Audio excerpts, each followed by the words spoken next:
Hi అండి, welcome to Siri chef. ఈరోజు మన స్పెషల్ వచ్చేసి రేషన్ బియ్యంతో నెల్లూరు స్పెషల్ కొట్ర దోశని ఎలా ప్రిపేర్ చేసుకోవాలో చూసేద్దామండి. ఈ దోశని ప్రిపేర్ చేసుకోవడానికి మనము అన్నాన్ని కానీ అటుకులను కానీ ఇలాంటివి ఏమీ యూజ్ చేయకుండా దోశ చాలా అంటే చాలా క్రిస్పీగా కలర్ఫుల్గా ఉంటుందండి. చాలా టేస్టీగా ఉంటుంది. కాబట్టి వీడియోని ఎక్కడా స్కిప్ చేయకుండా చూడండి. ఇప్పుడు తయారీ విధానాన్ని వీడియోలోకి వెళ్ళి చూసేద్దాము. ముందుగా ఇక్కడ నేను 2 అర్ధసేర్లు రేషన్ బియ్యాన్ని అయితే తీసుకుంటున్నానండి. అంటే కేజీ బియ్యాన్ని తీసుకోవాలి. కేజీ బియ్యంలోకి పప్పు వచ్చేసి 1/2 కిలో తీసుకోవాలి. అంటే 250 గ్రామ్స్ పప్పును తీసుకోవాలి. దోశలు మంచి కలర్ కోసం 1 టేబుల్ స్పూన్ మెంతులను తీసుకోవాలి. ముందుగా మనం తీసుకున్న రేషన్ బియ్యాన్ని 1-2 సార్లు శుభ్రంగా కడుక్కోవాలి. అలాగే ఈ పప్పు మెంతులు ఉన్నాయి కదా, వాటిని కూడా బాగా కడుక్కుని ఒక 4-5 గంటల పాటు ఈ పప్పు బియ్యాన్ని బాగా నానబెట్టుకోవాలండి. ఇక్కడ నానిన తర్వాత చూపిస్తున్నాను. అమ్మ అయితే మిల్లుకు పట్టి తీసుకొచ్చిందండి. ఇప్పుడు కొట్రని ప్రిపేర్ చేసుకుందాము. ఒక బౌల్లోకి 1/4 కిలో పిండిని తీసుకుని అందులోకి వాటర్ పోసుకుని మనము బాగా జారుగా కలిపేసుకోవాలండి. ఎక్కడ మనకి ఉండలనేవి లేకుండా కలుపుకొని పక్కన పెట్టుకోవాలి. ఇప్పుడు కొట్రని ప్రిపేర్ చేసుకోవడానికి వెడల్పుగా ఉండే ఒక బౌల్ తీసుకుని అందులోకి 1 లీటరు వాటర్ని యాడ్ చేసుకోవాలండి. స్టవ్ వెలిగించుకుని బౌల్ పెట్టేసుకుని బౌల్ మీద ప్లేట్ పెట్టేసుకుని వాటర్ అనేది మనకి ఇలా బాగా తెరలాలండి. ఇలా తెరిలిన తర్వాత పూర్తిగా లో ఫ్లేమ్లో పెట్టుకోవాలి.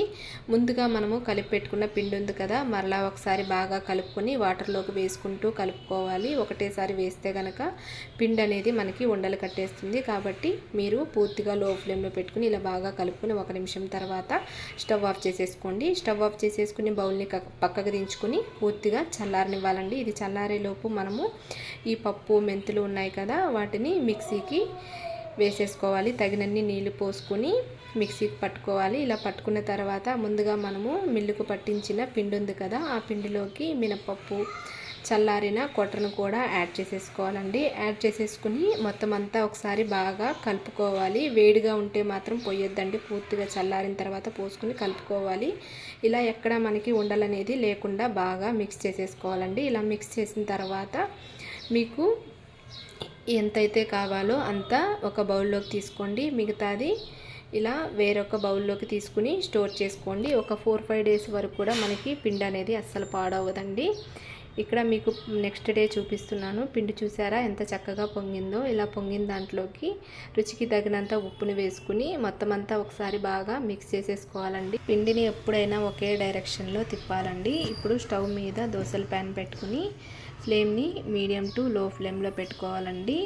లో ఫ్లేమ్లో పెట్టుకుని దోశ బ్యాటర్ని యాడ్ చేసుకుని మీకు ఎంత కుదిరితే అంత పలచగా అయితే దోశ బ్యాటర్ని స్ప్రెడ్ చేసుకోండి. లైట్గా ఆయిల్ని కూడా అప్లై చేసేసుకుని రెండో వైపు కూడా తిప్పేసుకోండి. ఇలా తిప్పుకొని బాగా కాల్చుకోవాలండి. ఇలా బాగా కాలిన తర్వాత సర్వింగ్ ప్లేట్లోకి సర్వ్ చేసేసుకోవడమే.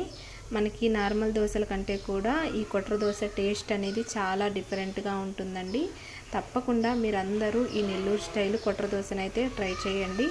ట్రై చేసి మీకు అందరికీ ఎలా కుదిరిందో కూడా నాతో కమెంట్ సెక్షన్లో షేర్ చేసుకోండి. వీడియో నచ్చితే కనుక మీ ఫ్రెండ్స్కి రిలేటివ్స్కి షేర్ చేయండి.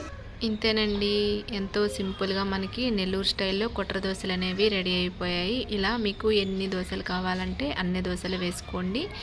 ఈ వీడియో కనుక మీకు నచ్చినట్టయితే లైక్ చేయండి, షేర్ చేయండి, కామెంట్ చేయండి. పక్కనే ఉన్న బెల్ని యాక్టివేట్ చేసుకోండి. మరిన్ని వీడియోస్ కోసం మన ఛానల్ని సబ్స్క్రైబ్ చేసుకోండి. Bye friends, thank you so much for watching.